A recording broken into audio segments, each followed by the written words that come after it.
Hello and welcome to Watch What Crappens, a podcast about all that crap on Bravo that we just love to talk about. I'm Ben Mandelker. Joining me today, the one, the only, Ronnie Karam. Hi, Ronnie. How are you? Well, hello, Ben. How are you? Doing just fine and dandy. It's Friday here. We're here to talk some Southern charm. And of course, as you may already know as a listener, we are going on tour next year. The Mounting Hysteria tour starts in January. And right at the beginning of it, 1 week into it, we have the Golden Crappies in New York City. That is our annual award show for all things Bravo. Although maybe this year we might allow in some Peacock stuff a bit. I don't know. But either way, it's our award show where we give out the best and the worst on Bravo, on TV, in our lives, in the world, in home goods, whatever it's going to be. But we will have voting open in the new year. And most importantly, it's a live show. It's going to be in New York City at Town Hall on February 1st. So please join us. It's going to be great. We're all already working on some really exciting things for it. Going to try to get some very cool guests for it. It's going to be a night of music and fun and joy. So come join us. WatchWhatCrappens.com. Get your tickets and get your tickets just for the other shows as well, because they'll all be wonderful and so fun. Be with your peeps. Be with us. Be with yourself. We're also on video today on Crappens On Demand on Patreon, and it's also where we are recapping Sold on SLC, the new show on Bravo. So go check us out over there, and let's get into it. Today we are doing Southern Charm, Season 10, Episode 2, Off the Peep End. Off the peep end. I get it. So we're at Craig's house. He's straightening furniture, and he knocks over something onto his flowers, and he's like, oh my God, those are brand new flowers. Sorry, babies. They're like, fuck you, Craig. The flowers are mad. Then the show gives us a gift, and it's what I've kind of loved watching. It's one of the things I've loved watching on this show since it started, which is Austin slowly losing his pride and joy, his hair. So let's go to Austin staring at himself in a mirror. And you remember that, how he used to like confidently stare in the mirror and be like, yeah, and like kind of shape his stupid congressman hair. And now he looks with such worry in the mirror. And I love it. It just makes me feel so good. I think part of it is that it's not misery, but follically challenged loves company maybe is part of it. But it's also just that he's such a douchebag, and I know it's crushing him. You know? Yeah. It's crushing him inside. Yeah. I want to see him crushed. Just kidding. Maybe that's a little too mean for the start of a recap. But Austin sucks. No, it's not. Okay? And never forget Austin sucks when he's charming at the beginning of a season, as he is currently. Yeah, that's correct. And then we go over to Venita's house, and Venita is feeding Charles. It's our first Venita feeding Charles scene of the season. They always shove these at the beginning of the episode because they don't really know what to do with Venita after all these years still. So she is feeding Charles, and Charles is just as uncharismatic as ever. So there we go.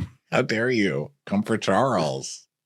Come for Austin. He deserves it. What does Charles do to anybody, you know? All I'm saying is I go after all the dogs on this show, and there are many. Then we got a Patricia also. Honey, tell me what's going on there, Whitney. And he's like, I don't know, not much, mother. And he's just like standing there with some brown liquor and a swirly glass. I'm too poor to know what kind of these glasses these are, really, but he's swirling it around like he's on Masterpiece Theater. And she's like, well, I guess I'm going to organize this Easter dinner, Whitney. Yeah. And he's like, mother, sounds fun, mother. What kind of bourbon is that, Whitney? It's 15-year Pappy Van Winkle's. Oh, yeah, I used to be married to Pappy Van Winkle's. He sure had it together a lot more than you did, Whitney. You could learn a thing from Pappy. Funny you're drinking a 15-year-old Pappy Van Winkle's. I was 15 when I started dating Pappy Van Winkle's. My, how things change. You enjoying that $2,000 bottle, Whitney? Let me tell you something. Being married to Pappy Van Winkle's, I'll tell you, I was the one who was asleep for 100 years in that relationship. Wow, never met a more boring man in my life. So then we go over to Shep's house, and Shep, it's a Shep showing us Shep again, getting dressed scene with Shep.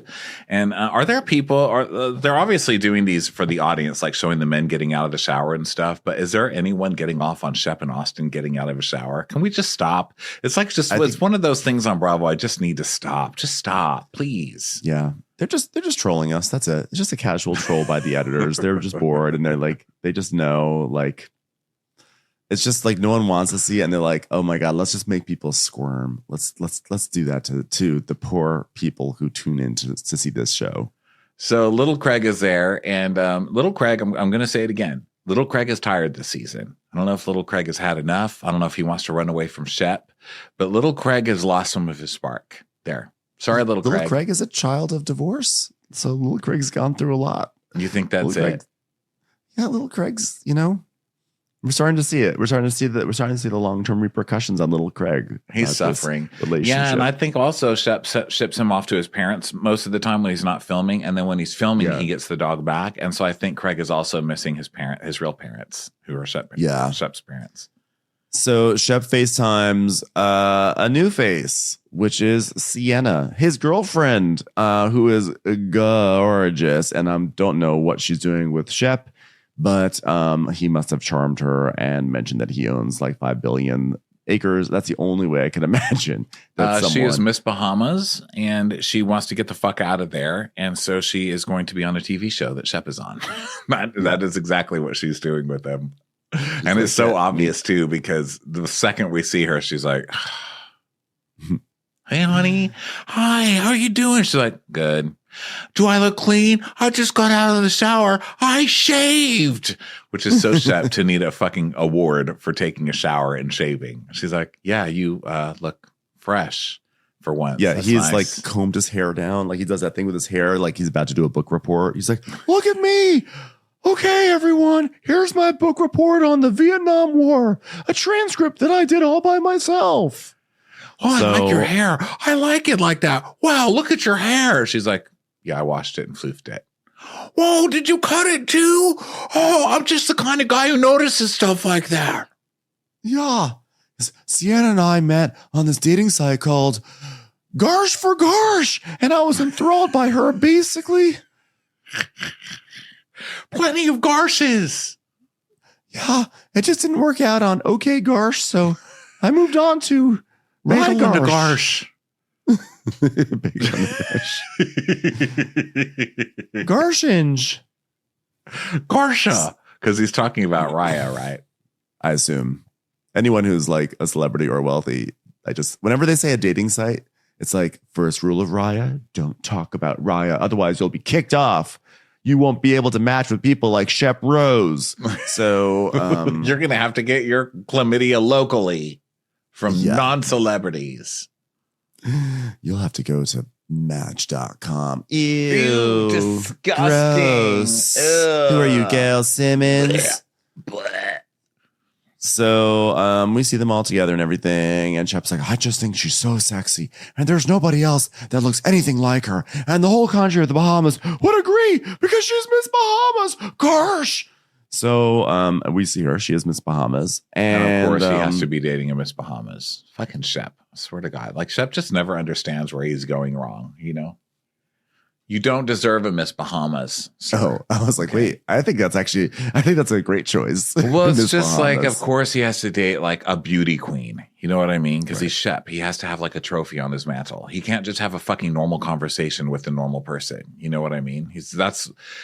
I'm saying that he's always looking for some kind of trophy instead of something real. Because this girl is clearly not into him. Yeah. Why not give a shot to Mitzi Goldberg? How about that? Yeah, why not? Down at the Sylvian. CPA's office. When you're saying when I'm asking who's watching those shower scenes at the beginning, that's who. Mitzi fucking Goldberg is there. Mitzi Goldberg, Rachel Goldfarb, anyone whose last name starts with Gold. Judy Gold, the comedian. You never know. I think she might be a lesbian, but she might turn for you, Shep. Oh God, is she so sexy? And then we see her in her gown and sash. And he's like, "I wish you were here." She's like, "Yeah, I do want to spend some more time with you there when there's cameras there. Just don't try and have me come there again when there's not cameras there." That was really annoying. He's like, "Oh, she's so beautiful here right now. It's 70 degrees. There's just a little, Oh, sorry, it's 110 now. Oh, gosh, I'm hyperventilating, but that's part of the fun. Come on. My armpit hairs are sticking to my chest. Come on. So then we go to Taylor with Gaston, and she's like, are you ready to pickle? And unfortunately, they're not actually pickling vegetables or anything, which would have been semi-interesting. Instead, they're playing pickleball. So Gaston's like, yeah, let's do it, baby. She goes, wow, look both ways and hold my hand when you cross the street. And he's like, get out of here. And she's like, oh, man. I'm glad Taylor got over her infantilizing relationships kink. Yeah. Look both ways before we cross the street. Hold my hand. Say a prayer. For fuck's sake, just cross the street, Taylor. Okay. So we finally see Gaston. Gaston, listen, we've taken some shit for making fun of the name Gaston last week because we're Americans. And so to us, it's a Beauty and the Beast name. And that's the douchiest name from Beauty and the Beast.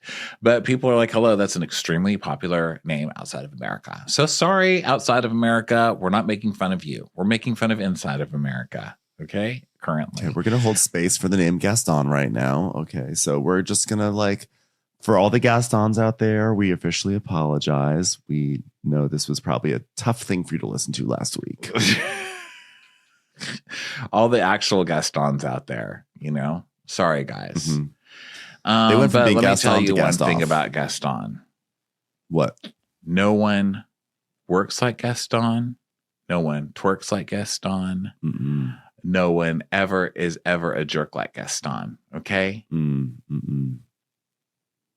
If I knew any of that song, I would yes and you, but I actually don't know any of that song. I just know of the song. I don't know what song you're talking about, but no one is big like Gaston, and no one is a kingpin like Gaston. Okay, that doesn't. No one is right? No one is someone who walks across the street like Gaston. No one's a pickleballer like Gaston.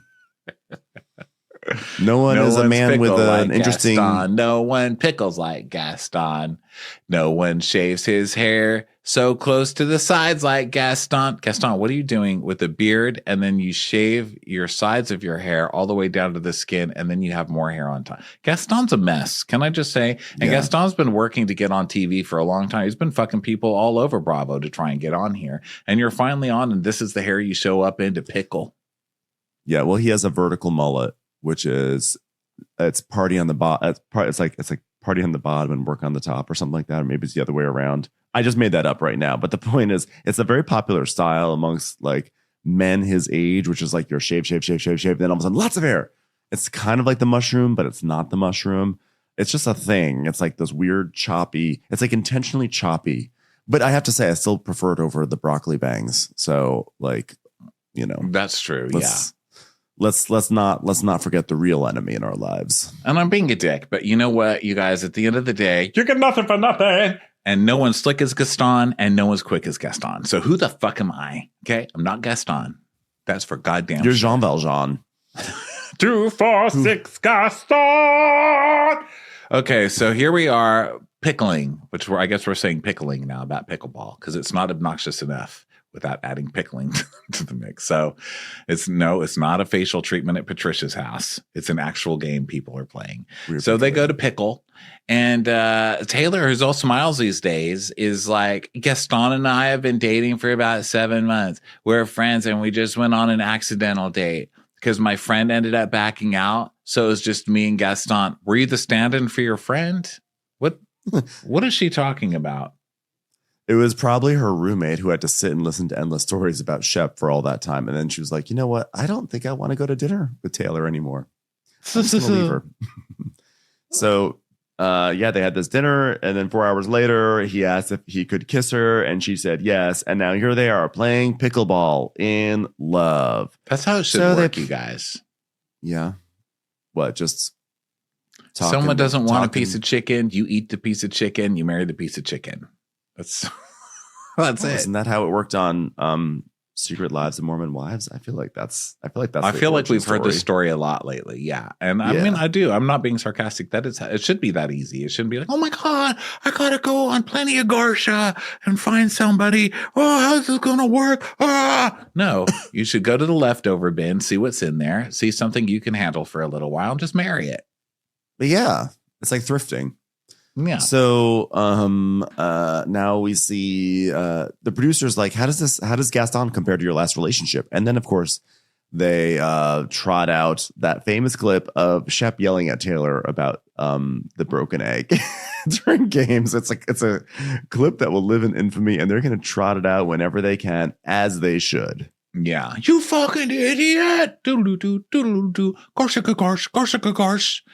And she's like, it is night and day. Look at this example of our love. Back to the pickleball court. My hair is falling out all over the place. Well, that is like Marilyn Monroe style. Yeah. Hey, do I have a comb over it like Trump? Yeah, it's great. Don't say it. Oh, sorry. We're on Bravo. Wait till season 2. So then the producer asks Shep, what do you think about Taylor's boyfriend? And he has a really specific take. He's like, gosh, he looks kind of like a villain from The Bourne Identity. I haven't seen The Bourne Identity in a long time, but do the villains walk around in gym shorts? That shit was hilarious. And Taylor's like, Gaston is sexually inclined. I'll say that. Well, I would have to imagine. I feel like you cannot be named Gaston and not be sexually inclined. Like, I feel like he's probably like a show pony in there or something. That's a numerology for lots of sperm, for sure. Yeah. And he's like, I can see him screwing on a silencer and breaking into a room.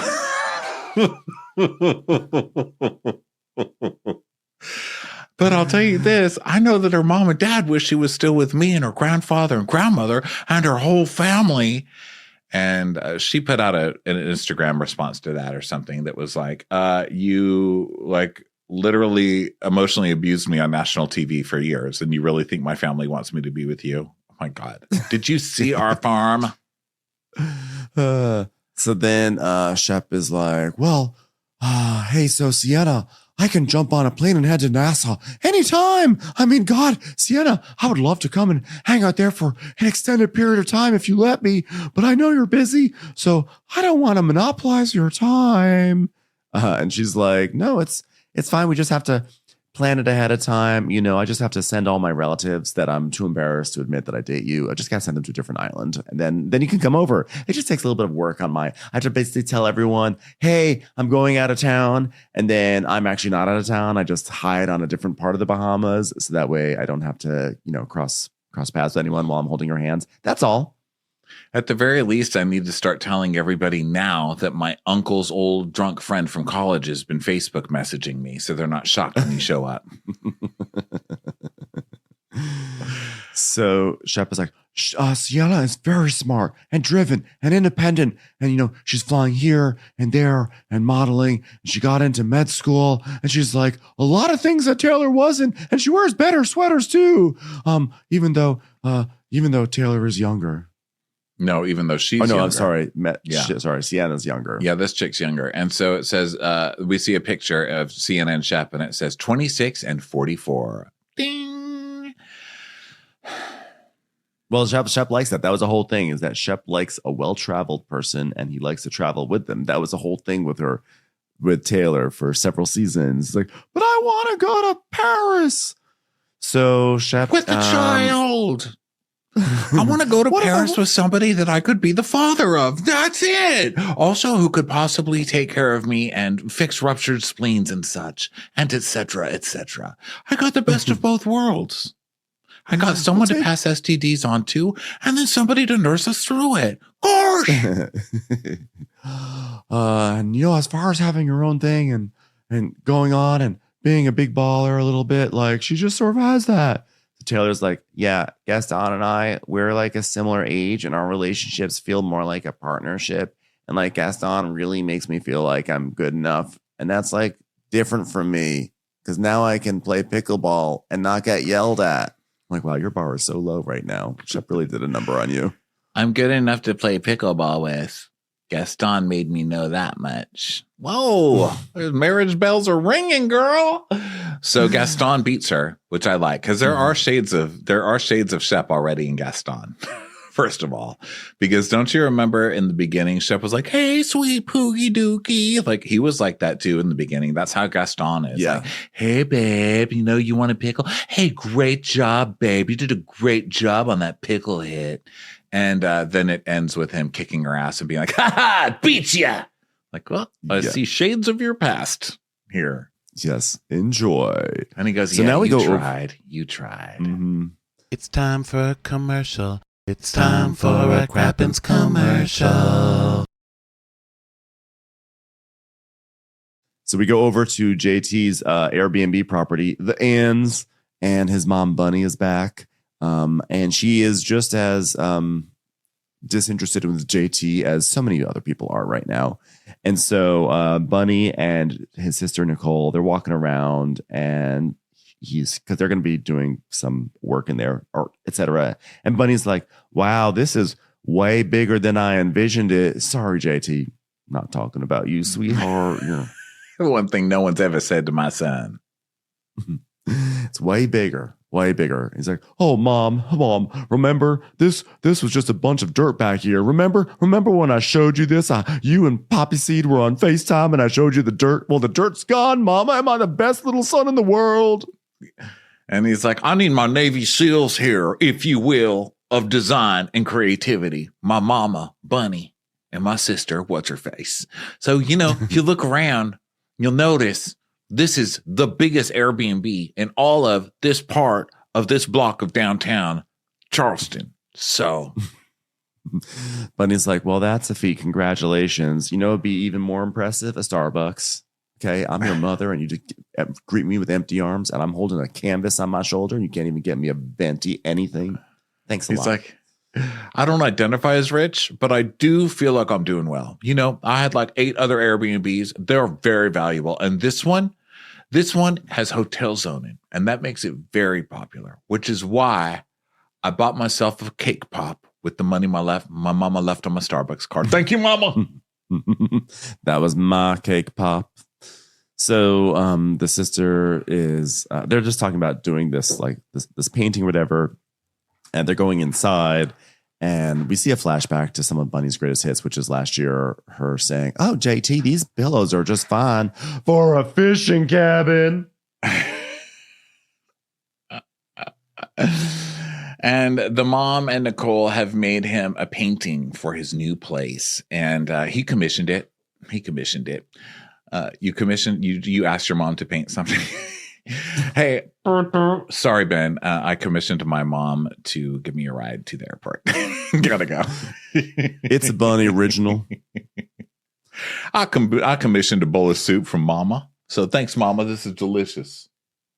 I commissioned a painting of a marsh in Charleston. I was like, "Oh, how beautiful. Everyone loves to look at a marsh." It's like, "Well, I saw an oil slick the other day, and I was like, Mama, can you make that into a painting for the Airbnbers? Thanks." "Mama, remember when those ducks got stuck in the marsh after the last flood and they came out covered in oil? Could I get a painting of that?" "Hey, Mama, remember when they found the dead body in the marsh and they had to close it all down?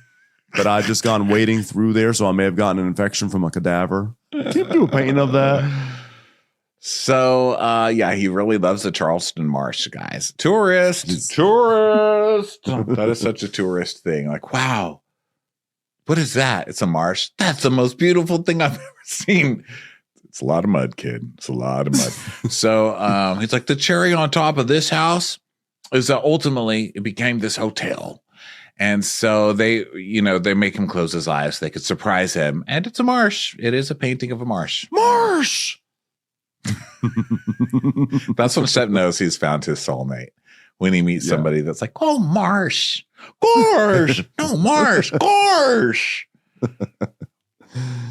So they're like, "Okay, JT, okay, close your eyes." Marshberry, Close your eyes. Garsh Ross. Marshberry, Garsh Ross. Sorry. JT, okay, close your eyes. Okay, we're going to reveal this painting. Okay, all right. Open your eyes. Guess what? It's not a painting. is a list of things that you owe us, starting with a Starbucks. Okay. Once we get the Starbucks, then you get the marsh. So he puts the painting on the ground. She's like, oh, it's killing me that painting is laying on the floor. He's like, well, actually, I'll need some advice, y'all, because I've apparently disrespected Miss Patricia. What do you think of that? Because I gave her a cane. And they're like, oh, my God. A cane? Why the fuck would you give her a cane? He's like, because everyone got a cane. You know, to be supportive of me. And they're like, oh, you idiot. You're not even walking with your cane right. You're walking with your cane on the healed leg. He's not even walking with his cane on the hurt leg. Has anybody else noticed that? Bunny is like, okay, you know what, honey?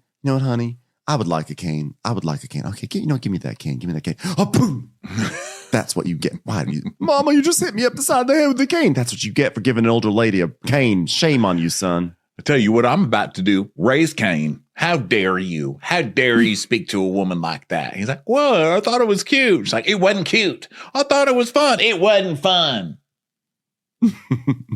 He's like, yeah, I guess it was a dumb move. So then Bunny's like, well, you could always write an apology letter, or at least have your sister do it. She's got better penmanship.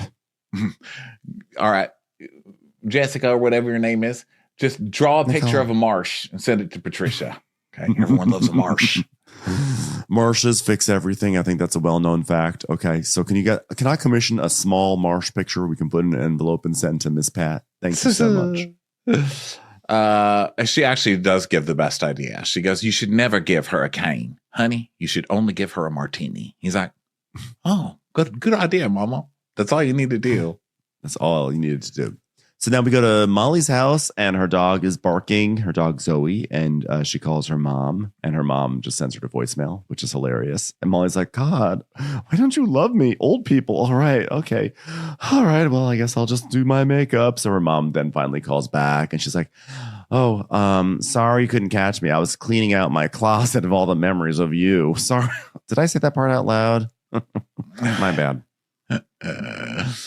So Molly's like, I figured you were doing something really important if you're going to ignore me. And so they just have like a cute little mom-daughter relationship. And we find out a little bit about Molly. She was born in Barnwell, South Carolina, which is just the most southern thing I could ever hear of. I was born in a place called Barnwell. They do barns well there. And my evil brother was born in the town over, Barnsick. Everyone knew he was trouble. Everyone knew it. She was adopted by two attorneys, and so she moved there when she was 3 days old, and she loves her parents, and she feels like she hit the lottery. But the most interesting part about this, I think, is she's telling her mom about how she missed some notes. So automatically you think like, okay, she's singing. No, she plays the miniature tuba. It's called the euphonium. She's a euphonium stan, and when she was 10, I guess it was time to pick out an instrument in school. And she said she couldn't make a noise until she got to the trombone, but the trombone was too short. So she wound up with the euphonium, and now she's like, it's funny because it was too short, and now I'm gigantic. And we see basically Molly's trajectory in this story settling, right? She tries one thing, it doesn't work, so she just moves to the next thing, and the first thing that even kind of works, even though it's not necessarily her passion, she just jumps on because it's easiest. And I think we see her love trajectory playing out on this show. Here it is. Yeah. Thanks for being so on the nose, Molly. And also watch out, because I kind of like you, and you're like settling to the degree that you have settled to in this episode is so fucking sad. I can't. It's like a tuba song. It literally is like a tuba song. God, Molly's whole story is going to be played by a euphonium. It's going to be scored by a euphonium. Just also, I'm realizing that this is settling a debate that we had when we did our trailer trash huge of debate. this. That was a downright I said it was a fight. tuba. I didn't speak to your ass for a week after that one. For a week. Part of that was I did give you a cane, so I was like a little awkward. But to be fair, you gave me a painting of a marsh, and I was like, "Excuse you." No, but I seem to remember we had a discussion. I was like, "That's a tuba." But I was like, "That's a tuba," and you were like, "It's a French horn." I was like, "It's a tuba." You're like, "It's a French horn." And we sat there and actually discussed this for a while. And little did we realize there was some other sneaky brass in there called a euphonium that snuck right in. And that's what it was all this time. Yeah, it was a euphonium. And we actually had a listener that was like, that's a euphonium. And I was like, oh, God, really? Stop making up fucking words. Yeah. Stop just inventing instruments, okay? Euphonium. Stop trying to make me look stupid. Made up words. I ain't repeating that. You're not getting me again, mother. Euphonium. So Come on. she talks Sounds about how she likes to chill, which we know. And she doesn't like to stand up like her mother. Her mom's like, I hate standing up. She goes, what are you doing, Mom? She goes, we're just chilling. I'm lounging on my sectional sofa. You know me. I like to sit. She goes, yeah, me too, Mom. She goes, I wonder where you got that. You, Mama. You. So Molly's like, yeah, I chilled out a lot. And, I used to be a wild child in my early 20s. I moved around, lived in LA, Miami, New York for modeling, and we see pictures of her on Top Model and everything. And she goes, but now that I've gained weight, I've just not been modeling, I've got, by the way, and you would never look at this person and be like, wow, look at her, like out of control. She's like, it just shows how cruel or how like rigid the modeling industry is, that like the way she looks now, it's like, we got to put her out to pasture. It's wild. One, also just body dysmorphia in general, what it does to you is crazy, because whatever she's seeing is not what we're seeing, Yeah. And, I get it. I have all of that stuff. So I get it. But it's sad to watch it in someone else. Like for me, it's fun. Mm-hmm. Like for me, like being self-deprecating about it and stuff like that is my hobby. But seeing somebody else do it, I'm like, oh no, stop. No, girl, no, stop. Because obviously she's stunning and gorgeous. And even if she's not, it's like, I don't know, stop it. Just stop. Mm-hmm. Stop being mean to yourself. You've got a mother who loves you and who likes to sit. What more do you need, Molly? And you've got a euphonium. You basically have you know what?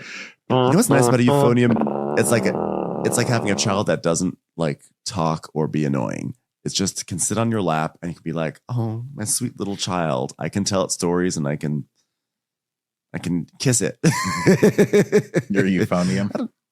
Maybe this is not a great metaphor. This analogy lost its way. Like the euphonium in pop culture. Oh, the euphonium in pop. Well, look, just, stop beating yourself up. There's this ice cream place I really love, and I'm trying to remember if it's Leeuwins. I think it's Leeuwins, however you pronounce that one. Van Leeuwins. No, Van Leeuwins, not to be confused with Pappy Van Winkle's.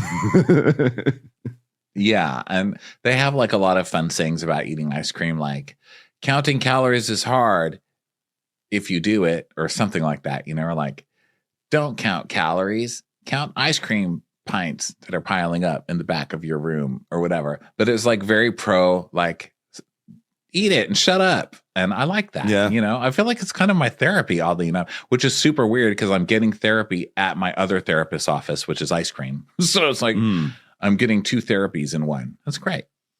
That's nice. That works out very nicely, I would say. It does. I'm looking for Van Leeuwen ice cream motto: a life without anything good is bad. See? They really just they really nailed that. Yeah. A life if you have a mouth, we is, have a flavor. I like that. If you've got a euphonium, we've got a conium for you. Okay, so then Molly's back because her parents are getting older and stuff, but also she's not modeling, so she doesn't know. We've got kind of a Landon storyline here coming up, is what I feel. Except I like her.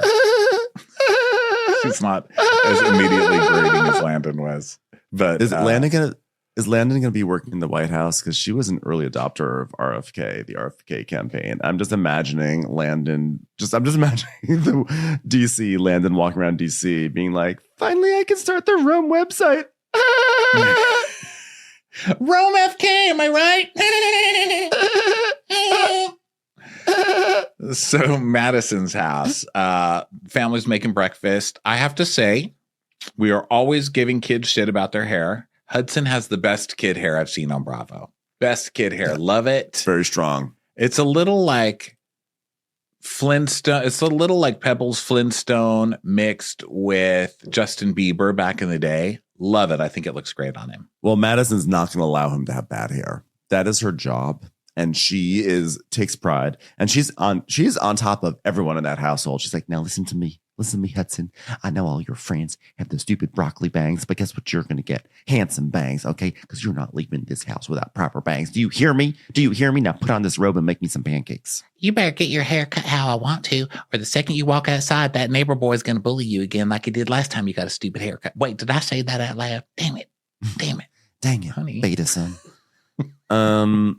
So, and Hudson does have a very smart little robe on, and they're making very good looking very, very good pancakes. I was like, they know what's going on.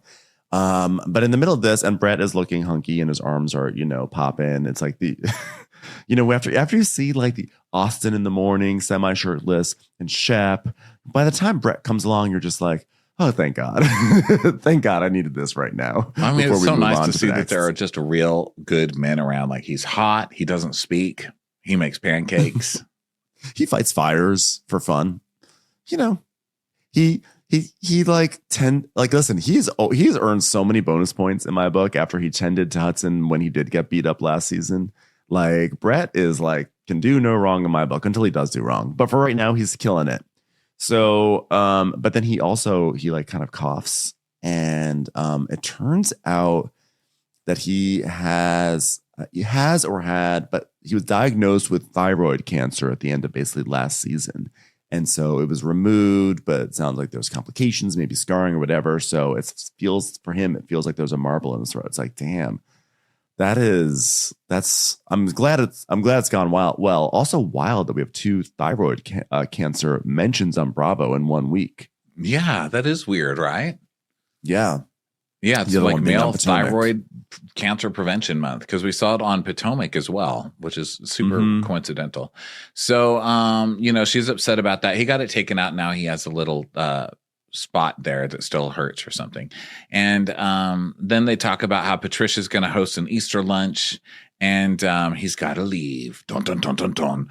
I really do hope that this man is a fireman and does not have another family, because at this point, it's starting to feel weird. I'm just going to say it right now. You're like, really? I mean, honestly, how many fires are there really?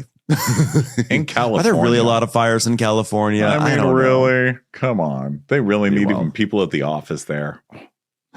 Yeah, no, listen, I was going to say about him. I don't know, but Madison's Separate going family. through it. You heard it here first. What'd you say? Separate family. You heard it here first. Another family. They all play proper tubas.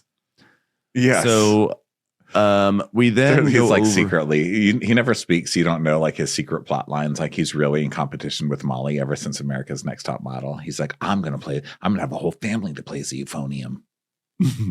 Madison's like, oh, hey, Molly, nice work with your beta brass.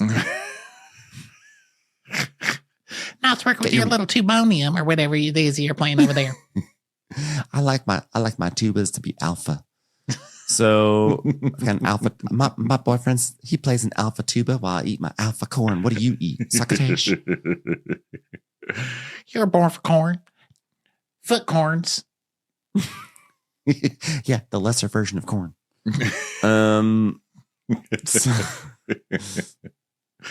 I'm sorry, everybody. It's Friday. Okay, this is what you're getting. It's Friday, and I haven't eaten breakfast yet. I rolled up out of bed. And got onto this microphone. Ben is doing this early today because I got to go get my testosterone pellet. Okay, so this is a very early morning. This is an early morning recap. This is good. This podcast is the only thing standing between me and McGriddle, and I'm hoping that we tease this out long enough that the McGriddles will no longer be sold. So that way, I'm prevented from making a bad decision. Oh yeah, we should. We'll make it. We'll do that. Okay, so the rate we're going, we will, because we're like, wow, let's talk about we're only on euphoniums the a little bit. second scene. You know what? Let's make some euphonium fanfic. Molly gets so excited every time she looks at her cable guide, and she's like, "Oh my god, they're finally doing a show about euphoniums! Damn it, it's Euphoria again." Thought this was going to be about teenagers doing drugs with euphoniums. Finally, someone captures the high school euphonium player's experience. Where is Zendaya's breasts? Promiscuity, drugs, and euphoniums. Commercials. Here comes one right now. So and basically we go to Patricia and Madison talking about this party that Patricia's going to have. And, then she's talking about how upset she is about the cancer, obviously, and just really worried about Brett. So then they eat their pancakes. And then we go to CHS, which is an indoor golf experience. Yeah. It stands for come have stupid time. Leave off the less T for savings. So it's indoor golf. It's that thing where you hit golf balls at a screen. Starring Shep. Too early for me to make an acronym. I apologize. So it's Corks indoor having golf. sex. Children having slime. They love that slime. Coin hating celebrity gibbets. Cockatoos having silence. It's Christians holding space. So that's good. I like that one. CHS, Christians holding space. We're holding It's an indoor space for golf the lyrics of experience. Holy Night. Okay. I'm the queer media, so I can say that. Okay, so it's Christians having sundown. So then we go to JT. So it's the boys golfing. It's the boys in indoor golf. JT's there. He's like, I'll just need to check in with some friends. They all clearly hate this guy. It's Shep and Craig who meet him. Yeah. They hate his guts. And you can see why. He just comes in. He's like sitting crisscrossed applesauce on top of the counters. I mean, he's just. Yeah, it's very like sitcom neighbor kid next door. The teenage kid that comes over next door and sits in a cool way and is like, so what's going on? And tosses an apple and then eats a bite out of it. Yeah, 100%. least You're like, what? That favorite. was my apple. So, so they're playing the Valhalla chorus, guys, which is funny because that's where Vikings go to when they die. Thank you. Watch a lot of Netflix shows about Vikings, guys. Yeah. I am Uhtred, son of Uhtred, daddy of Uhtred, grandpappy of Uhtred, Uhtred, Van Uhtred the third, and baby of Uhtred. I am Uhtred. Love you, So, euphonium. So Eutrophonium. he's like, I play the euphonium. I bring the euphonium to Norway. So they're going to play golf. JT is actually a very good golfer. He apparently has beaten Shep quite handily. And so he tries to take a swing, but he can't because his leg's messed up. And he's like, whoops. So then Craig is telling us, last year, JT yelled at Austin all the time. But now that he has handed his olive cane branch to Austin, we can be civil and not tear each other's lives apart.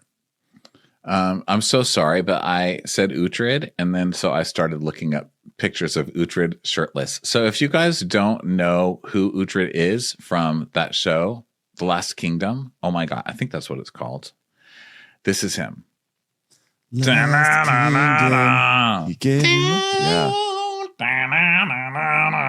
I am Uhtred. Yeah, Uhtred. Fucking hottie Feeling McHottie it. pants. Love you, Uhtred. Okay, so where are we golfing? Okay, so So just yeah, golfing, so taking swings, and JT trips and everything, and he's like, "No, I'm not going to do this anymore." okay. So So- Shep's like, "Oh, you get kicked off of most courses for dressing like that, JT." And he's like, "Oh, you trying to get into my head right now? You trying?" And okay, he's like, "I'm done now. You guys play. You play. I haven't missed a ball in a while." And well, tell you this much: with 2 legs, I beat him 18 straight holes. And then JT's like, "So, by the way, what's the feedback in the men's locker room? Did my olive branch at least move the needle with Austin, or is it going to require some more?" And Who Craig says is that? This is just, he's so cringy. Everything he says is cringy. Guys, what's the feedback in the locker room? Yeah.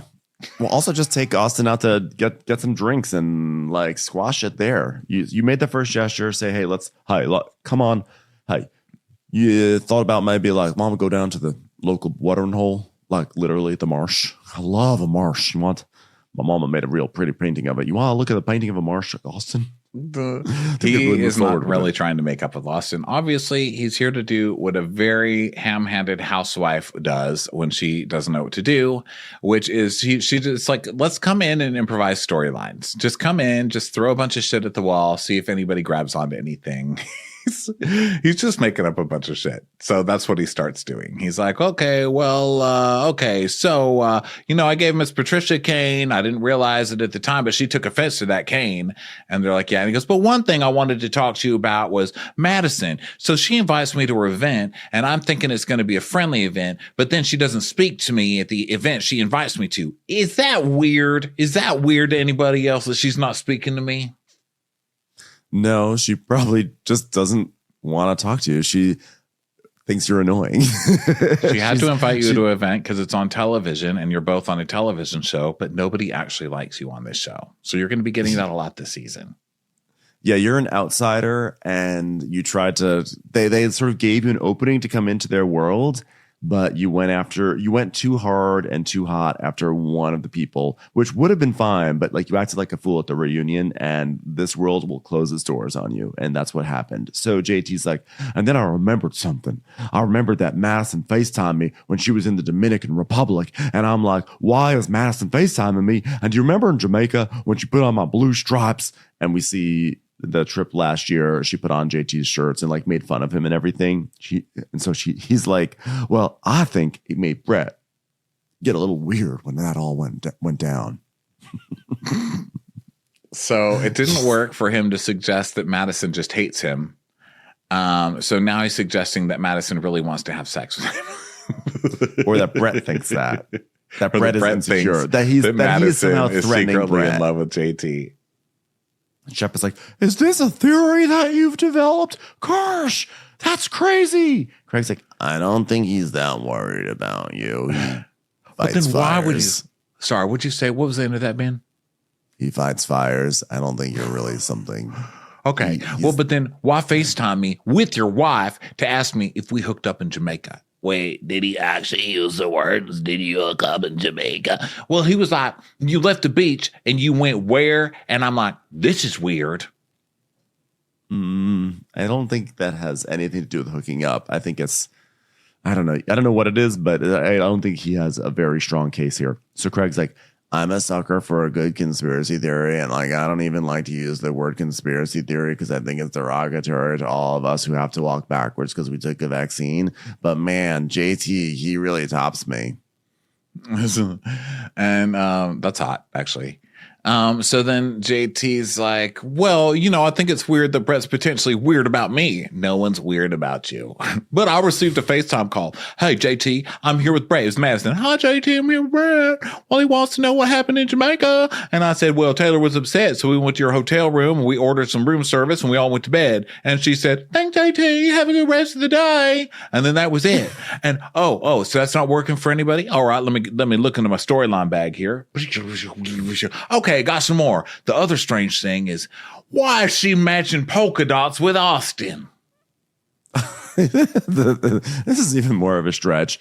And Shep's like, gosh, the way that the gears turn in JT's head, I'm not sure I want to know about how that goes on. And he's like, at the Carolina Cup, I'm looking at Austin and I'm looking at Madison and I'm seeing matching polka dots. And my mind is going, I don't know what's going on. I'm like, JT, just say it. You're connecting the dots. Come on, it's right there. Say it. So yeah, they both wear the same polka dots, and we see a clip of it. And JT's like, well, Madison never misses a beat. She matches her ex-boyfriend to the color of the polka dot. And he's like, oh my God, you sound absolutely nuts right now. The four-wheeler landed on your head, JT. But I get it, because I've connected the pyramids, the aliens, the panda bears, but this is way crazier than anything I ever said. Craig, you just said connected. Why can't you say connect the dots? Come on, someone make the pun. You're one person saying connecting, one person saying dots. Come on, connect your own fucking dots. On another note, let me look into my bag here. Storyline bag. Well, the Austin thing. Do you know how hard it was for me to bring an olive branch? Because he's still doing the same shit. Levis said that he had a relationship with another girl for a few months. Oh my God. None of this has to do with you. Like literally none of this has to do with you. What is wrong with you? Yeah. And Craig's like, that's not true. Yeah, that's not true. He's like, well, I'm just saying what Leva was gossiping about. I just want to get Ronnie Karam really mad by talking about Leva in the middle of the show out of nowhere. Well, Leva's pretty good, though. She's had to do 0 this season, and she's already gotten herself in 100% of the episodes. That's pretty good. So Craig's like, I don't care about Leva because Austin and Audrey are great. And JT's like, no, look, I love you guys, but you don't hold them accountable. And JT, do you want to be friends with us? Because that means you got to stop picking fights with Austin and making up lies. But I'm not. I want to be your friend. Oh, you're so pathetic and sad to watch. It's hard to watch it. So they're like, just listen, just calm down. And Leva's lying, okay? And he goes, then you guys need to address it with Leva and say, stop it. And he's like, no, I don't. She's like, well, she ran her mouth on the whole bus. He's like, so are you going to take my word or are you going to take Leva's word? She's like, well, I'm just saying that what Rodrigo and her talked about. Get mad at Leva. Someone got mad at someone around here. Well, this show is seeing what's happening here. And I have to hand it to production because they nipped this in the bud right away. JT comes on with a bunch of bullshit. He's spinning. Shep is sober for a day, and Craig is not playing with this bullshit. So they're screwed. They have nobody to get messy with. They know Rodrigo is not that favored right now in the audience because last year he called an audience member a C word or whatever. And he's got some issues. And then Leva never shows up to work. So what are they going to do? They called the messiest gay they could, and they say, get your ass down here. We need you. They hired a new guy. Congratulations. Thank you. That's all you guys needed to fucking do. By the way, spoiler alert. We haven't really seen him yet. We saw him a little last week, but we're going to meet him. We're going to meet him today. We meet him later. Yeah. He's very soft-spoken and very nervous. Give him time. He looks He looks a mess. And isn't he a main gay? Isn't he a main cast member? I think I see him on all the posters, right? I think he is. Yeah. It's funny because he's been in the background for ages. So now he's actually, yeah. Oh yeah. Oh yeah.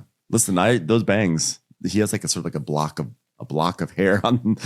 I've always noticed it.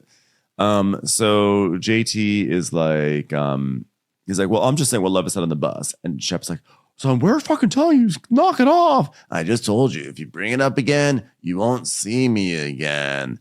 And they're basically, he's just like going, and they're like, this is like, stop it, JT. This isn't going to work. We've decided that we're going to circle our wagons around the very sad campfire that is Austin. So stop it. And Craig's like, I'm going to get out of here. I can't hang with people who are against my friend Austin. Shep, I love you, buddy, but this isn't healthy for me. I am leaving. So he gets his shit and walks out. And Shep's like, Craig, come on. Don't make me film with the extra. And JT's like, what? What'd I do? And so Shep's just like, listen, words matter. Words matter. Love your cans. So then we go out to Austin calling his mom from the car. And she's like, hey, Austin, got a job, got a life, got a career, got anything going on and yet what do I have to pay for? Hey, Austin, I didn't know if it was you or another fraud alert, but I guess same difference. What's going on, honey? He's like, oh, well, I was just in Charlotte doing some trop hop stuff. Oh, that's fun. Still playing house with that beer that went out of business 2 years ago. Okay, what else is going on? Oh, you don't have to remind me Trop Hop's still out. I get an Amex bill every month, honey. So he's like, wow, Mom, I'm like dating this girl. We're like, it's been like 4 months. It's like amazing. It's like amazing, Mom. Wow. Amazing that another guy has found love with somebody probably 20 years his junior. Well, he's not as old as Shep. How old is this one? What, the girl? Mm-hmm. I'm going to say between 22 and 22 and a half. I'm going to give it a really wide range Yeah. between 22 and 20 and a half. Okay, let's look at that. Austin Kroll girlfriend. Her name And he is- says, oh, go ahead. Sorry. but while you look that up, he's like, it's so strange, Mom. It's like when I leave Charlotte, I miss her. Like, wow. Austin experiencing the basic levels of being in step one relationship. Congratulations. So he's heading to Craig's right now. Did you find her age, by the way? Well, I remember this actually now that I'm going, I really am just so predictable. I'm sorry, everybody. But of course, I already went off on this, I guess, on our preview recap, which is on Patreon. If anybody wants to listen to it, we talked for an hour in a trailer trash about this show. So I'd already looked her up before, and I think she's 26. Okay. She looks really young, but I mean, he's not that old. I mean, I don't even know how old he is. These boys, these fucking boys. Okay, so here we go. Austin is what are we talking about? I'm sorry I can't pay attention today. I just want to Google every person we talk about. I'm like, but I want to see their picture now. And what's Uhtred been up to? So Austin he's talking about he's growing up. So he's like, I could take pointers from Craig. Like he's doing so well. And we see Craig in slow motion, like posing with pillows at like a photo shoot. And then he's like, but on the other end, I'm like, he's so far up his own ass. It's like, he almost likes the way it smells. It's insane right now. So then we go to Craig's house and he's like, What do I want to grill? Sausages, hot dogs. and then he just pulls out a huge Ziploc freezer bag out of the freezer and it's full of hot dogs. And he just pours it all over the grill. There's like 100 sausages there. Yeah, and they're frozen too. He's like, well, here we go. Putting the frozen just right from the freezer to the grill. I was like, okay, enjoy that. So Austin comes over. They say hi and everything. He's like, you have 100 feet of cable on your front porch. Did you even know that? Yeah, I left it there for chicken. She said, why did you leave this here for me? And I said, I don't know. Do you want it? And then she said, no. And I was like, well, I left it there for you. And she's like, but I don't want it, Craig. Why do I want the cable? And I was like, I don't know. Do you want it? Craig, this is a stupid story. Come on. But the real answer is so Craig too. I got a vacuum for my putting green. Does he know about cordless? So he's like, Oh, I'm glad you're here to be in the hot tub with me. Like, hopefully that'll get me out of my head cold. you invited me over to soak with you in head cold juice? The fuck, No. man. Who does that? No, I can't. I hate when people do that. Like, Did that trigger by you? the- Because you're a very germ not loving. I don't. Okay, so like my whole thing is this. I'm not like such a germaphobe where I'm like, like I'm not like Howie Mandel or anything like that. But it's more like, I've never liked being around germs. But then after the pandemic and everything, I'm just more aware. I think with a pandemic, I'm aware of the steps you can reasonably take if you're under the weather to prevent other people from getting sick. Like I now have an awareness that like, if you're under the weather, put a mask on so that way you don't transmit as many germs. Okay. And so like when people don't do that, when people willingly put me in harm's way, that's when I get frustrated. So it's less about the germs. It's more about like the lack of consideration. So if I get invited over and then you're sitting there like coughing and you've got snot coming out of your nose and you're like, oh, by the way, I have this cold, but like no big deal. I'm like, it's like not contagious. So you know what? People always do that. They just like declare themselves not contagious. I'm kind of like, fuck you. Like you could have either told me or put a mask on. Yeah. So he's like, Come on, let's soak in my juices. Yeah, it's going to be great. so He's like, so, dude, me and Shep went to hang with JT, and he was like, do you think I apologize to Austin? I was like, it was the right thing to do. But then he was like, I think it just reflects poorly on me. And we were like, what? which he didn't say. And here comes back Craig. Craig can improve his life and he can sober up a little bit, but we can never forget that Craig is a compulsive liar. He doesn't have to lie. He's not lying about anything important. It's just like fun for him. Or do you think he actually remembers things this differently? Because it seems like he's just lying for fun at this point, right? Yeah. Like he is fully fabricating things. And now Austin's like, seriously? For him to say I treat her horribly? Like, we're so great. We're so happy. Blows my mind what a fucking asshole he is. I'm like, yeah, but you are too.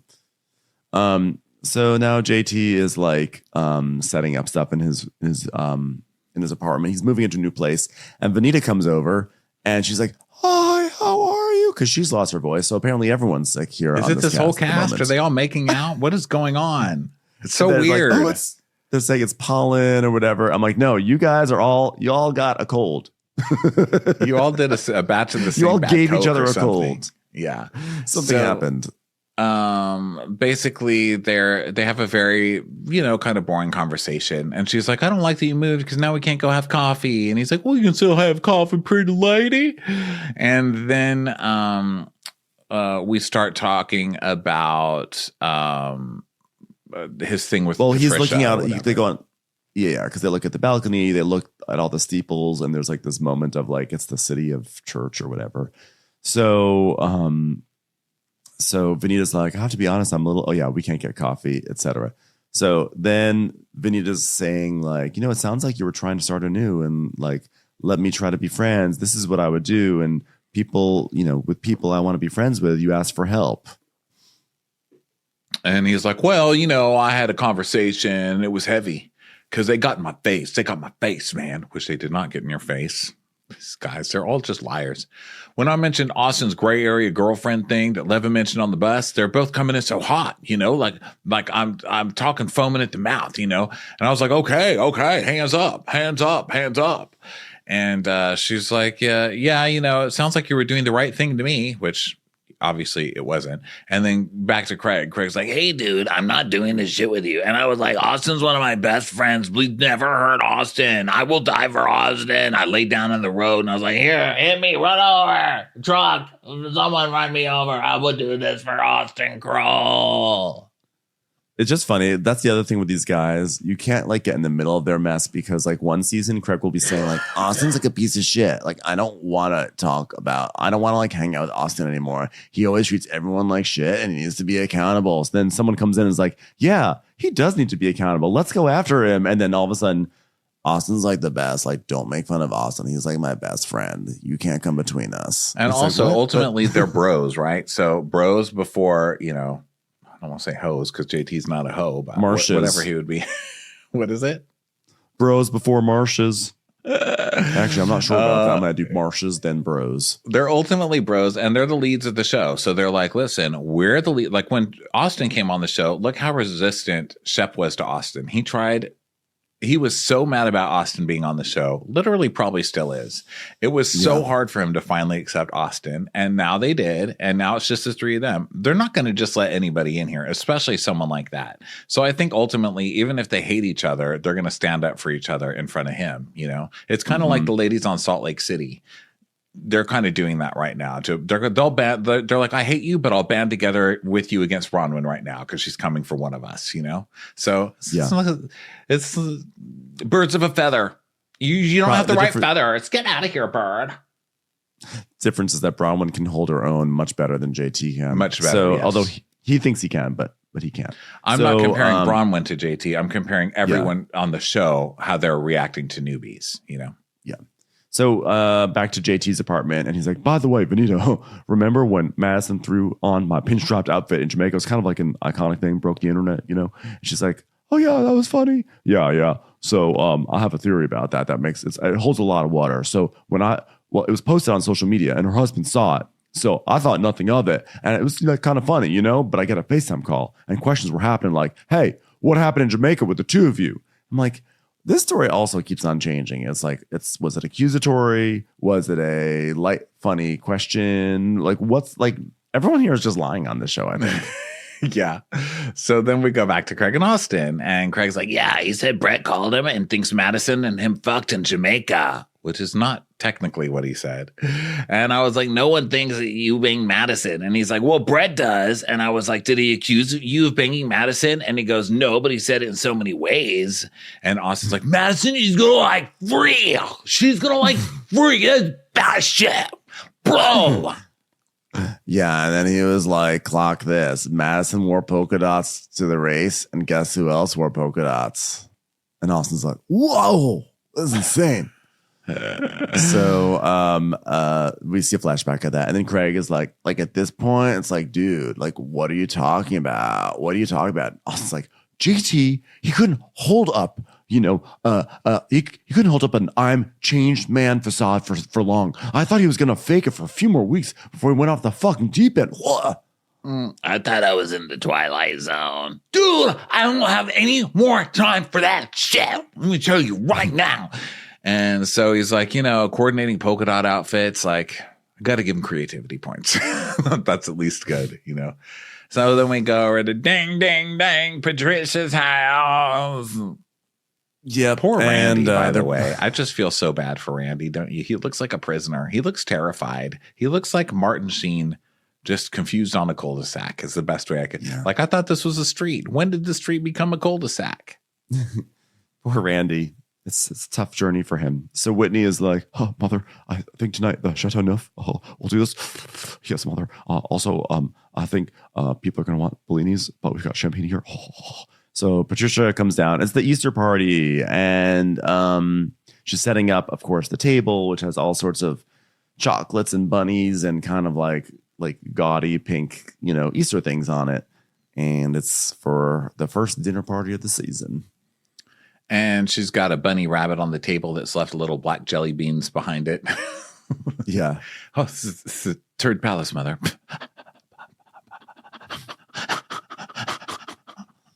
It's been a tradition since we started, Whitney. I do like a big extravaganza for Easter. I order candy from 10 different places. See's Candy, Maison du Chocolat, and all over the place. And jelly beans from the Teeter, our grocery store. I wonder how long this segment was of Patricia just naming off candy stores. I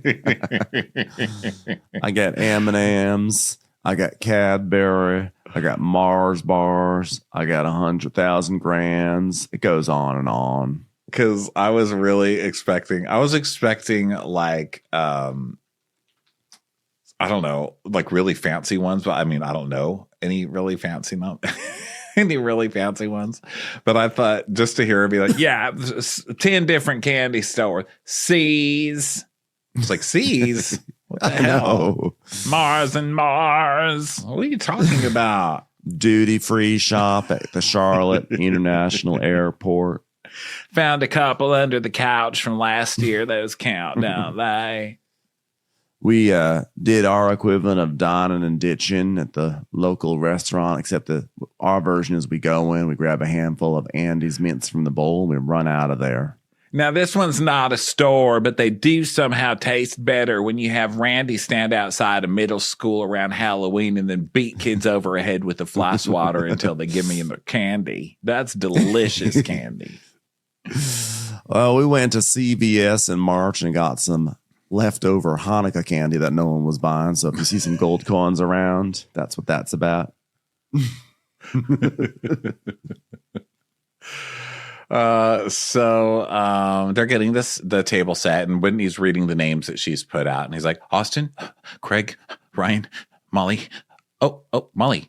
How coincidental, mother. Well, I mean, Whitney never tells me anything, so let's get that right off the bat. But people have told me they've hooked up 5 or 6 years ago, so I know he likes her, and they remain friends, so let's just hope for some egg fertilization somehow. Yeah. Well, I know it is a holiday about Easter eggs. So then Patricia is like, all right, let's have a cocktail. And Patricia's like, by the way, as per your instructions, I have decluttered. Thank you, Randy. I've shoved all of my clutter and tchotchkes and junk into Randy's bedroom. So he is going to have to climb over piles of newspapers from 1987 in order to come serve me. Unfortunately, I've kept the largest piece of junk in the house. Randy. Yes, ma'am. Put these clamps on your nipples. No, ma'am, please, not the car battery again. Do it. No! Happy Easter, junk. I mean, mother, I'm going to upgrade your audio system. I mean, look at that. It's something out of the Dark Ages. And we see like a 1995, like Hammaker Schlemmer Bose, audio thing on top of a stack of CDs. And Patricia's like, well, I am out of the Dark Ages and I like it. Listen, you're going to have to throw me out of here before you get rid of my DMX CDs. Whitney, take a long, good look at that old broken down stereo. This is exactly what you look like to the girls you date. Think about that. So Craig comes over and he's like, Hey, Miss Pat. you sound a little congested. Are you sick? The pollen. It's just pollen. Nobody cares, huh? They're just like, bring it Yeah, in. they're just- Bring me all your illnesses. Come on, sit on my lap. Yeah, everyone's just like snot coming down their nose, hacking up their lung, like, this is Bond. This is Bond. It's like, you are green. This is Bond. This is allergies. So they make small talk, and then hopefully this season's new gay bone carrier walks in. His name is Ryan. He's like, hey, Patricia, Whitney, how are you? How's it going, Craig? Patricia, love your dress, so pretty. I brought you some French chocolate. It's like, okay, that's a good start. Now sit down and spread something. I hate French chocolates. So I was like, oh, okay. She goes, so then she says, she tells us that she's been sarcastic, right? Like, I hate chocolates, especially French chocolates. Oh, okay. That makes much more sense. I was like, Yeah. oh, Trisha. So, Patricia's been friends with Ryan's partner Eddie since 2008, and he's always been in the background on the show. And then Eddie and Ryan got married, and then Patricia became really close with Ryan as a result. Yes. And so they start tasting some liquor.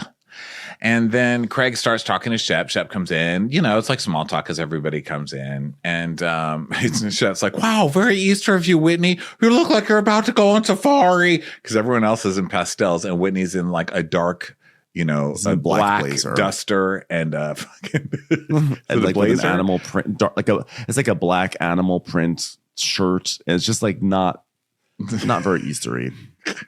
It's a duster. I saw some animal print and I made him Lisa Rinna all of a sudden because he's also got the mother. Hey, Shep, okay, I can give it back. Oh, did you get those glasses at the gas station? He's like, gosh, yes, I did, but they're Easter. Look, they're pastel. So Molly shows up and everything, and people are drinking, saying hello, all the usual sort of small talk because they mill about and everything. And Molly tells us, Patricia makes me nervous. I'm just like, is she going to think I'm weird or not classy enough? Probably. But then I remember who her son is. And they show a clip of Whitney in his Renob days. Like, now that's a duet I would love to see. Whitney on guitar and Molly on euphonium. Yes, Renob reinvented. Yeah. Reunobphonia. So That shit would play well in Brooklyn. So Austin brings a bottle of wine. He's like, sorry, it's not the best bottle of wine, it's Patricia. And Ryan's like, well, you'd probably enjoy it more than you would as a cane as a gift, wouldn't you, Patricia? She's like, oh, a cane. Why would you give an 80-year-old woman a cane? And Molly's like, oh, God, he thought it would be funny. Well, it wasn't funny. It wasn't. They're all cracking up. Madison's like, that's the sort of joke a beta would make. So then Craig's like, well, I don't know if Whitney is going to talk to JT after he finds out what he said about his mom. And everyone's like, what? He goes, he called you a bitch. This is just like, now this is just a bold-faced lie. Like, this is like... This is a bald ass face. It's a bald face, right? Why do people say bold face? Isn't it bald face? Is it bald? It probably is bald. But it's a bald. It's bald. But I've heard it both, but I thought it was bald. No, I think it's bald. But I'm saying it with bold face. I'm saying it like my words were bold. This is a Helvetica face lie. Command B. I say Helvetica wrong. It's Helvetica. You see? Helvetica. I don't know how to pronounce fonts, apparently. No, it's Friday. It's hard. This is a Comic Sans face lie. Yeah, this is just some bullshit. This is typical Craig. And when he's like, wait, hold on. What the fuck is wrong with this guy? And I was like, oh my God, Whitney's going to kill him. So the fact that he can impugn mother. all bets are off. He can go fuck himself. Impugning my mother. And Madison's like, What an idiot. He's crazy. And like, Shep is like, gosh, I don't remember him saying that. I did not hear JT call Patricia a bitch, for the record. And the producer asks, because I honestly, here's what I thought was going to happen. Craig says this, we go to commercial and we come back. Craig's be like, no, just kidding. But it was not, he was just fully lying. And so, and Craig backs it up. Like, he's not backs up, but he doubles down to the producer. And so then they show the footage and they basically like, no audio found, which is that Craig fully lies and is probably going to start a season of shit because of it. And this is how JT wins because, I'm not sure if he's going to win. He loses. But like, he leaves. this is like, well, he does leave, but like, it's like JT is being a douche and stupid, but like Craig is actually just making up a blatant lie and attacking us. Like that's bullshit. So this is where JT's going to find his way back in, I think Craig's just like, I don't like him. So he's got to go. If they're not going to fire him, then we'll kick him off the show. I'll find a way to get him kicked off the show. It's brutal. And I kind of like it because Craig's always pretending to be this like, I'm just such a nice guy now. When at the end of the day, he's still fucking Craig, but he's Craig with a twist now because he's like twisted Craig. Because Craig was never really mean. He was just a liar, But This is mean. This is just like, all right, let's just fucking ruin JT.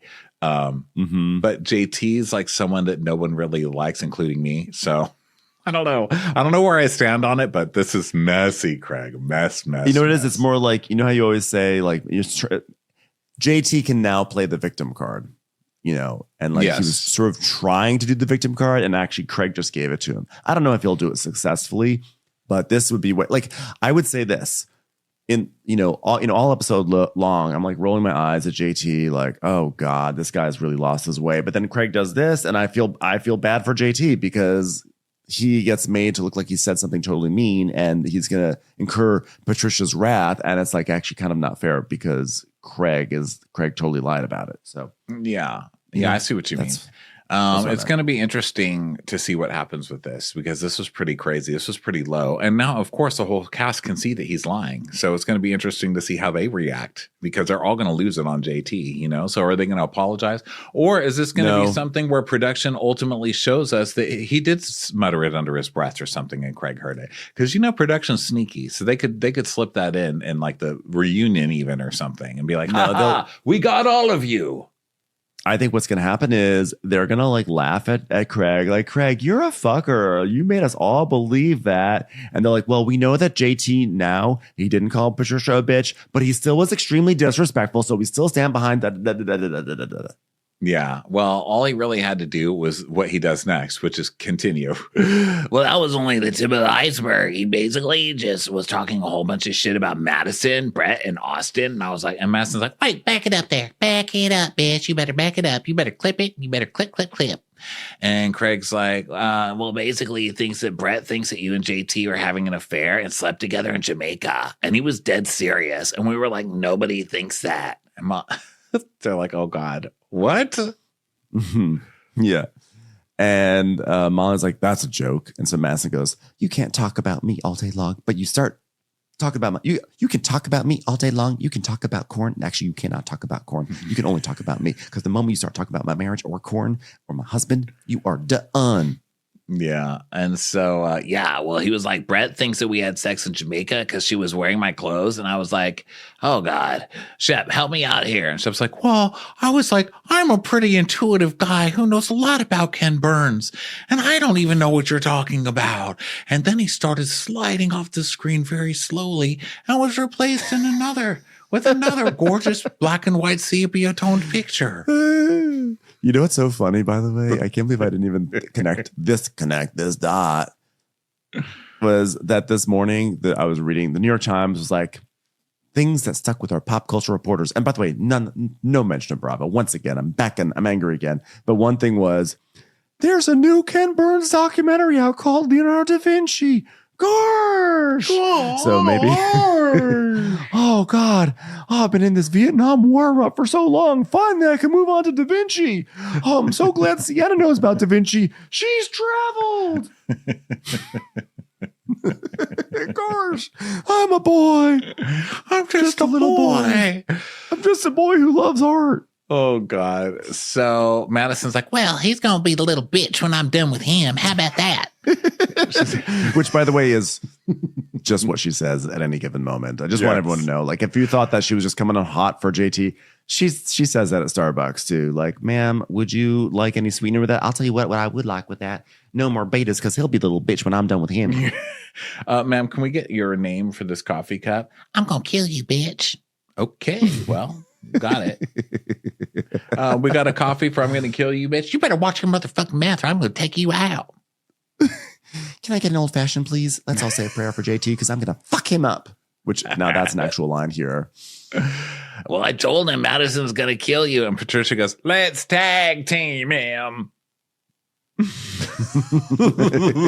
Which is also another thing that no one has ever said about JT. I was about to say, Mother, I don't think that means what you think it means.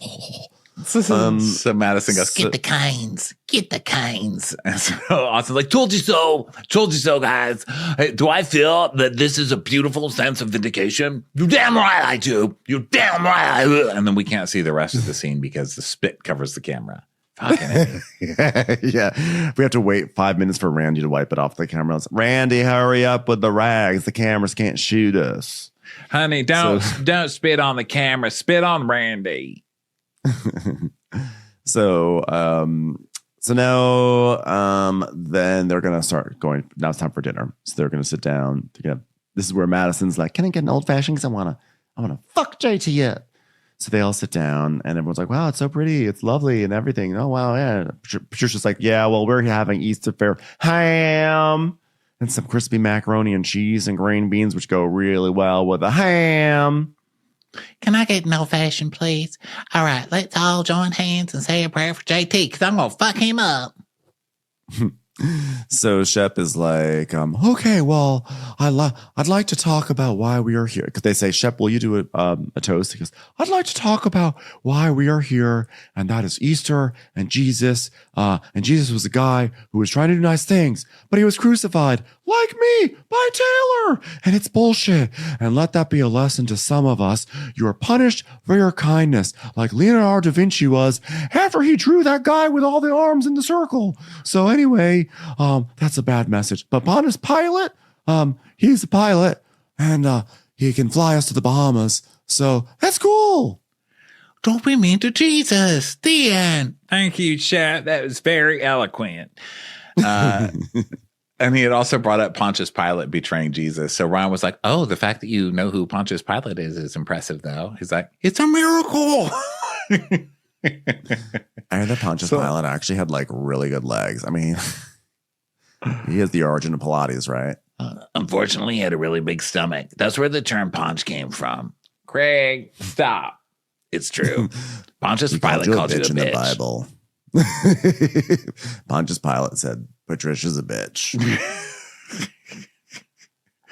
Okay, so too much Pappy Van Winkle. So now they're eating, and Shep's like, I can't eat all this. I lost 15 pounds. And Molly's like, well, I lost 15 pounds, but I got 20 to go because I gained 45 like a year and a half ago because I have hormone problems. So I fluctuate every couple of years, but then I'm also on medicine and it causes binge eating. And he's like, oh my God, it's like the opposite of Ozempic. And she's like, literally. We're having dessert. No one listened to Molly. So they all get served a Can we not talk cupcake. about our eating disorders at the table? We're about to have dessert. Molly, suck it up. Give Molly 4, please. So they get cupcakes, and Austin's like, hey, Patricia, have you ever seen this thing where you take off the top and you make a sandwich out of the cupcake? It's insane. Look at this right now. Which, Patricia's like, poor person. Everyone knows we eat a cupcake with a fork and a knife in the first place. Avoid all the problems that way. So then Molly's like, oh, I was about to do that. And he's like, sorry, Tucker, you snooze, you lose. She's like, no, I was going to do it. So I'm going to do it anyway. And she says, yeah, you do that so you don't get icing on your nose. And Whitney goes, it's like a sandwich. You eat it like a cupcake sandwich. You know what, Molly, that's the last thing that you need. And everyone's like, whoa. And her jaw drops. And Patricia's like, Patricia's face has literally never moved this much on the show. She's like, Whitney. Whitney, you were supposed to tell her that the cupcakes are not for eating, they're for throwing at Randy. Now you've insulted her instead. Yeah, this is really gross. And Molly's like, so he's calling me fat. And he goes, I'm not calling you fat. She goes, no. And Madison's like, no, the fuck you did not, Whitney. Yeah. And he's like, no, I've known her for like 10 years. I can say these things. And Molly's like, can you though? I don't think so. And she's like, what the hell, Whitney? You know I don't have the best relationship with food. So it's like, don't be a fucking dick. I'm like, he's going to be a dick. if Whitney has a choice, he's going to be a dick. And his thing is, well, I've known her for 10 years. I can say that. She needed to smash that cupcake in his fucking stupid face. Also, Chucky, you look like you've just got your makeup done at the morgue. So I don't know who you're making fun of over here with your Chucky hair, but you need to shut the fuck up, sir. She should have shoved that cupcake right in his goddamn face. Patricia would have just laughed. Yeah. He's like, well, I mean, you're eating it like a fucking Big Mac. Well, it's not like, sorry, I hate to break it to you. It's not like a cupcake in its natural state is like representative of like hood cuisine. It's like, oh my God, I can't believe you ate a cupcake like a Big Mac. It's kind of a lateral move. It's a cupcake. They're brought in for children's birthdays. Okay. Yeah. So they're sold in vending machines around LA and probably other places. So yeah, this was pretty bad.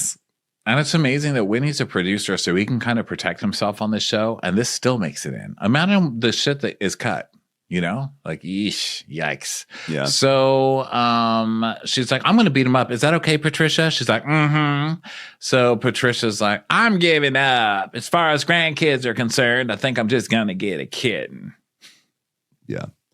And that's pretty much where it ends. They put up a title card saying in loving memory of Michael Calicourse, who, of course, you may have heard Michael, R.I.P. So Michael. very sad. So R.I.P. Michael. And that's the end of the episode. So thanks everyone for listening. Hope you all have a wonderful weekend. Make sure to buy some Crappens tickets for Christmas gifts for all your loved ones. Bring the whole family, the whole extended, first cousin, third cousin, grandma, grandpa, anyone, Randy. We'll see you on the road. At the very least, we'll see you next week. Bye, everyone. Bye. Watch What Crappens would like to thank its premium sponsors. Ain't no thing like Allison King. It's always automatic with Ashley Auto. Ashley Savoni, she don't take no baloney. Put your hands together for Carly Clapp. Get on the right foot with Chrissy Offit. Dana C. Dana Do. Aaron McNicholas, she don't miss no trickolas. Jamie, she has no last namey. You'll never hide from Heidi Eleanor Jones. Hava Nagila Weber. Know Your Worth with Jason Kurth. Sip some scotch with Jessica Trotch. She's our favorite streamer, Caroline Peacock. Kristen the Piston Anderson. Bringing the funk, it's Leslie Plunkett. She gets an A from us, it's Lindsay D. Let's give a kisserino to Lisa Lino. Always killing it, it's Lola Alkalani. We love her on the rocks, it's Melissa Cox. Megan Berg. You can't have a burger without the Berg. Have a heck of a time with Rebecca. The highest tally, it's Sarah McNally. Cast a spell with Shannon Spellman. The Bay Area Betches. And our super premium sponsors. Somebody get us 10 cc's of Betsy MD. We're taking the gold with Brenda Silva. Let's get real with Caitlin O'Neill. Don't get salty with Christine Pepper. Can't have a meal without the Emily Sides. Nobody holds a candle to Jamie Kendall. We got our wish, it's Jen Plish. She's not harsh, she's Jill Hirsch. She's a little bit loony. Junie. My favorite Murdo, Karen McMurdo. We love him madly, it's Kyle Pod Shadley. Let's go on a bender with Lauren Fender. She's a whiz, it's Liz Sarthy. The incredible edible Matthews sisters. She eases our woes, it's Melissa St. Rose. Give him hell, Miss Noel. Ring that bell for Rachel. She's the queen bee, it's Sarah Lemke. Shannon, out of a cannon, Anthony. Let's take off with Tamla Plain. She ain't no shrinking Violet Kuchar. We love you guys.